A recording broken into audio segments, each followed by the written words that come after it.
Hello, I wanted to share some of my favorite texts from my own childhood to share on the icebreaker discussion. These are specifically formative while I was a child or kind of going into my teen years, my early teen years.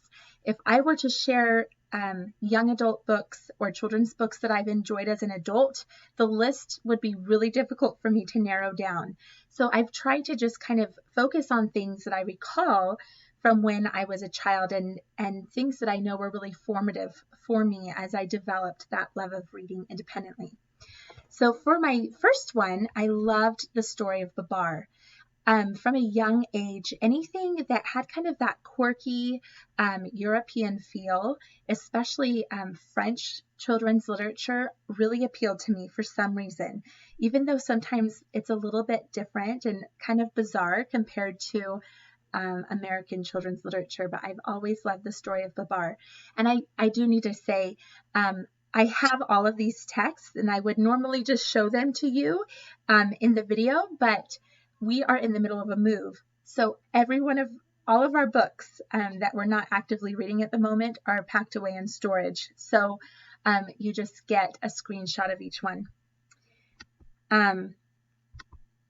Another one, when I was young in the mountains, I remember seeing this book when it first was published on Reading Rainbow with LeVar Burton this was in the 80s.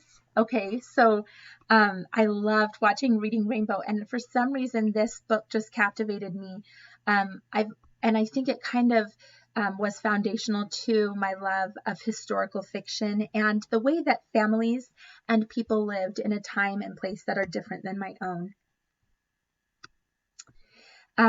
I also really liked Chris Van Allsburg as a child. All of his books, this is just one example. You're probably familiar with The Polar Express that he wrote and illustrated, or Jumanji.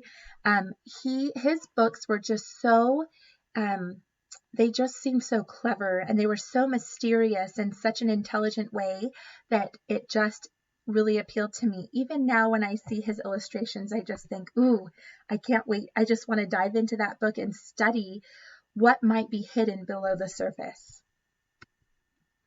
I remember when I was in 4th grade and I read Little House in the Big Woods by Laura Ingalls Wilder. And this is the first time that I remember just really feeling that sense of, oh, I love this book. It makes me feel happy and I can't wait to get back to it. And I remember my 4th grade teacher would play Pachelbel's Canon while we were reading. And so I always associate that song with Little House in the Big Woods. And I just have such lovely memories of this text, especially when it comes to maple trees and the maple sugar. If you've read this book, I've just always kind of fantasized about this idea. I loved Roald Dahl, again, kind of the quirky, especially British humor that tends to be a little bit dark and a little bit strange, was always really appealing to me as a child. I loved The Witches, James and the Giant Peach, the BFG. They were all fabulous, and they still are. And I've loved reading these to my kids because they think they're so funny, and it's fun to watch them laugh. The Boxcar Children series, I really liked these. I loved seeing how these children survived and how they made a home for themselves, and of course the mystery element to all of these books. I remember reading this book in 6th grade. Anne Rinaldi became one of my favorite authors, and I read a whole series, or a whole slew of her books, I should say. She is a historical fiction writer and often pulled out specific people or events in history and fictionalized them, but in a way that allowed you to understand the events of the time. This is specifically about a daughter of Sally Hemings and Thomas Jefferson, and it was a fabulous read for me. Kind of introduced some of the ambiguity, the gray elements of history, that there's not just a good guy and a bad guy involved. Brian Jacques' Redwall series, so much fun, a classic and really fun for both genders, boys and girls. And had just thought of this. I had never thought to introduce this to my children until I was creating this slideshow, because I remember loving this so much. I think I was about 5th grade when I got really into this one. The Golden Compass. I remember reading this and feeling like it was so magical.